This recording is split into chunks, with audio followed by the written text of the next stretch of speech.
How to show you're listening to Spotify on Discord mobile. In this video, I'm going to show you how to connect your Discord account to your Spotify account so that it shows that you're listening to Spotify under your username. And people can also go to your profile on Discord and see which specific song you're actually listening to. And if this video helps you, please consider giving it a like and also subscribe to my channel because that really helps me out. All right, so to show you're listening to Spotify on Discord, the first thing we need to do is simply open up the Discord app on our iPhone or Android phone, and then get to the area where you can see the servers on the left side and the menu at the bottom. Once here, select your profile image in the bottom menu labeled You, and then select the gear in the top right to open up the settings.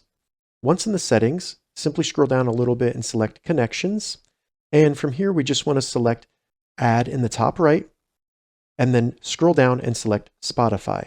This will then open up the browser within the Discord app, and now just log into your Spotify account. Once you get here, simply go down, select Agree, and then there you go. It'll let us know that it has connected your Spotify account to Discord.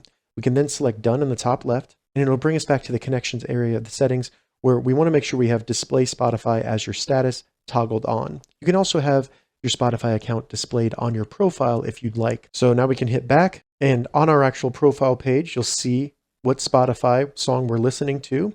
And if we go to a server and look and see who's actually in the channel, you'll see it shows me right there, and it shows that I'm listening to Spotify. All right, so that's how you show you're listening to Spotify on Discord mobile. If this video helped you, give it a thumbs up, and please consider subscribing to my channel.